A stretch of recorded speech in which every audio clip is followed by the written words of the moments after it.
Hi guys! In today's video, I'm gonna share you some tips to get better at building in Adopt Me. These tips really helped me, so I hope they'll help you too. Let's get started with the first tip. The most important one. That's why I mention it first. You can't become a good builder without practice. Many people think they can become a good builder by skipping this step, even though it is essential. Watch speed builds or houses tours to find your style. What you like in Adopt Me builds. It's really important to know that, so I recommend you to find some inspirations of your style before starting building. I recommend you to watch speed builds to see the techniques or hacks that good builders use so that you can use them to later. Personally, this tip helped me a lot because it learns me a lot of different hacks I still use today. But in this video, I'll show you guys the tips I have learned to save you time, but don't miss this tip anyway because it's very important. Turn on the multicoloring function on your settings. It's important because without this setting, you can only change one color of an item like this. But when the setting is enabled, you can color any part of the item. That's the only thing to change in the settings for better builds. To change it, click on the settings button, go in gameplay, and then turn on the furniture multicoloring.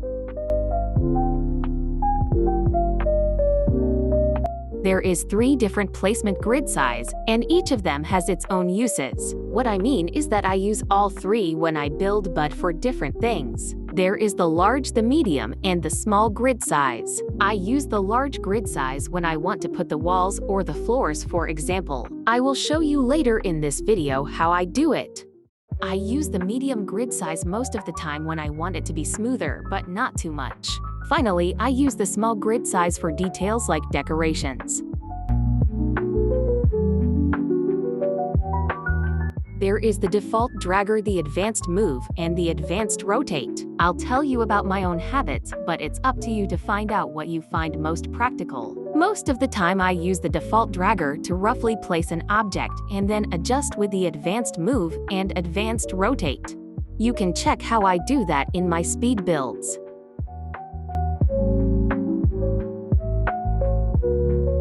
At first, I didn't know how to clone items, and learning how to do it helped me a lot and it saved me time. To clone an item, select it, and then go on the tools and click on the setting icon, then click on clone selected.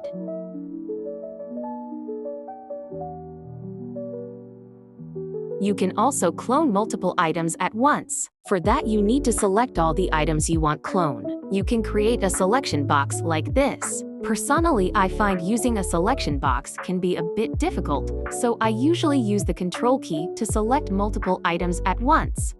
Click on your first item, then press Control key and click on the others items you want to select, and you're done.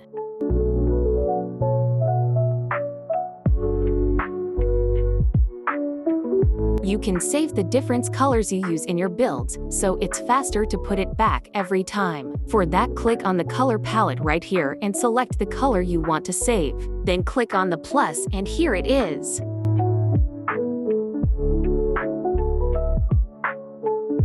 Personally, I don't use the available floor since I don't like them. So for the floors, I usually use the wood double floor panel, but it can be whatever you want. To place it to not waste space, I strongly recommend you to push the ground like this. As I showed earlier, you can then clone the floors.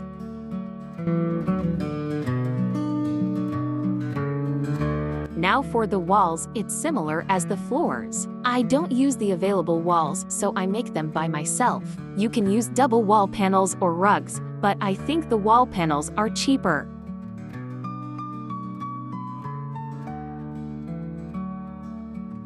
Concerning hacks for walls, you can put Queensland walls at the bottom of your walls. Personally, I find these so beautiful and cute. You can also put wall-based trims at the top of your walls if you want.